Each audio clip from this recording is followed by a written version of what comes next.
Salute, salute. Salute to God, the Most High, the creator of everything. Salute to all my day ones. Y'all know how the intro go. Please hit the subscribe button, like button. Trolls only God and your mama can love you. Others, thank you for joining and discovering my little itty bitty little local platform, y'all. Two salutes to the God, and we can't forget about the one time. Yeah, yeah, yeah. All right, man. Let's get into this. I don't know about everyone else, but all throughout my algorithm, all I see now is division. All I see is racism and bigotry and hate speech and biased rhetoric upon races. It's all black and white. Do we understand how much energy it takes to practice racism? Do we understand how much ignorance it takes to develop the practice, to even adopt a racist system or a racist mindset?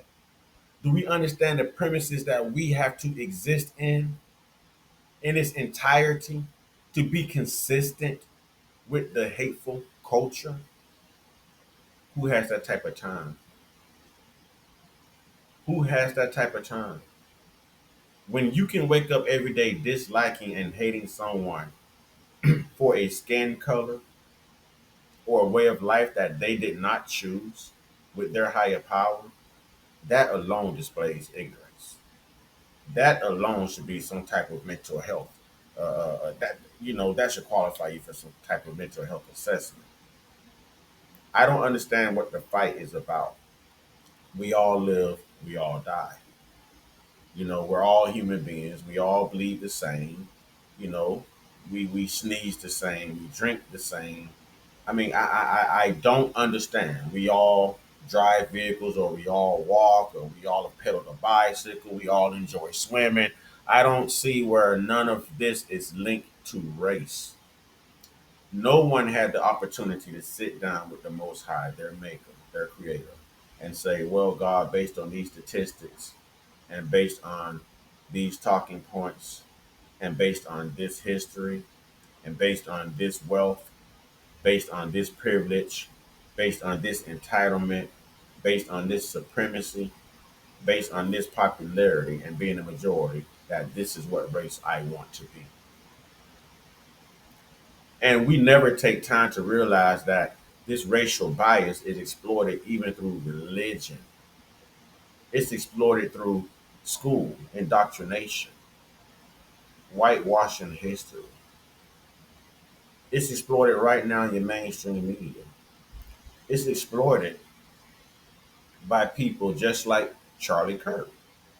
And now his wife is taking on that obligation, and we'll see how it goes. I'm not wishing anything bad for her. I just wish that she would really learn a lesson from all of this the way that all of us would learn a lesson. If Charlie Kirk met with God right now and God gave him the opportunity to come back, how many people really think that Charlie Kirk would come back doing the same thing that got him unalive? How many of you will have the opportunity to come back from God, and God grant that wish, and you come back and you do the same exact thing that got you unalive to meet God in the first place? Would you do anything differently? And that's what I'm asking America. This is why I like talking to good white folk. And this is why I can't be racist, because I know good white people.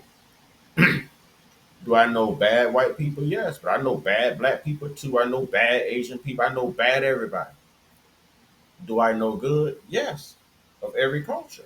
So I can't be racist on someone for being good, you know what I'm saying, and being good natured just because of their skin color. That is sickening. That is immoral. That's immoral. Ladies and gentlemen, we've just got to do better. I don't care what anyone says. White supremacy, white nationalism should be the fight. That should be the focus here. That should be the focus. We can't keep pandering to lies and mistruths and allowing the elites to turn us against one another when I know for a fact that if that, listen, I know for a fact that if slavery or something of that extreme began today, that not only are you going to catch hell with the black people, But you're gonna catch hell with lots of good white folk who gonna fight for good black people too.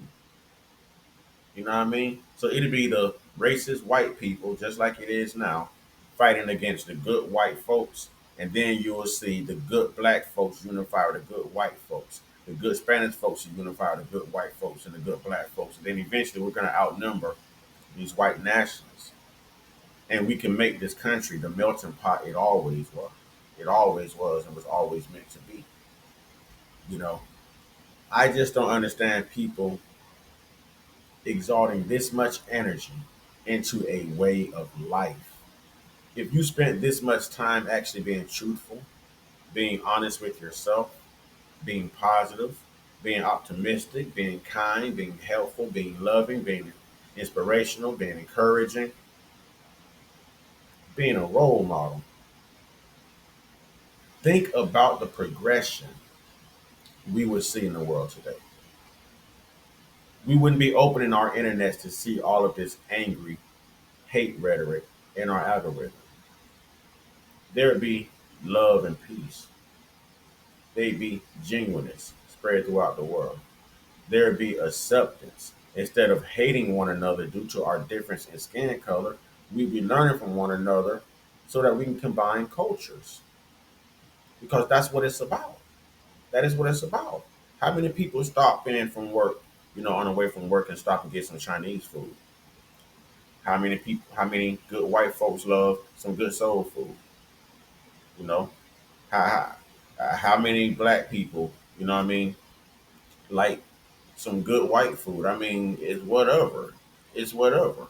You know, music, movie, style of dress, athleticism, sports. I mean, you name it, we're all in this together. Even with these laws, y'all. Even with these laws that the higher ups are making, we, the people, we have the power. We have the power to dismiss this and show the elites and the higher ups that they're going to have to do a little bit better because we're not on that level. We're about growth and spirituality and loving everyone and being one sound country. United we stand, divided we fall. Or we could play into this, start a civil war amongst each other, and what does that get America? Regardless of the winner or the loser, what type of picture, what type of black eye, what type of bad report does it give America? What type of decorum does it show? When we're fighting inside of the country against one another because of our skin indifferences, make it make sense. Not because you stole something from me, not because you unalived someone in my family, you know, not because you robbed a store and someone's been a good Samaritan holding you down until the police gets there. You know, we're fighting about race, not because our bills are too high, mortgages high, homelessness, vets who are being mistreated who can't get proper care, mental health people, being overlooked or maybe being treated that right back on the streets and then things are happening with innocent people. I mean, going over we're not thinking about the things that really keep the country down. We're not thinking about the gun violence. We're not thinking about any of this. We're actually focusing on hating one another over something that either one of us had a choice in. Make it make sense. I didn't even come on here to hold y'all, you know what I mean? Salute to everybody, especially salute to the good white folks who are not playing into this whole Charlie Kirk, white supremacist, white nationalist BS. Salute to the good black people, you know what I mean? And salute to America, man. Salute to America. We are America. We make this country what it is. But we can allow our lawmakers and the elites to make this country something that it's not and something that we don't want it to be. The choice is ours. With that being said, y'all know what to do, man. Get your one on one. Get your one on one. Get your one on one with your higher power. Y'all stay prayed up, stay blessed up, stay meditated up, stay protected, stay real, stay conscious, stay uncut, be inspired, be great, be you. It's too much energy to hate. It takes too much energy to be racist and too much stupidity. But if you want to walk around with a low IQ, the ultimate choice is up to you. Love everyone, appreciate everyone, be grateful for everyone. You know why? Because we need everyone. We all need somebody. that accounts for everyone. Ashe, ladies and gentlemen.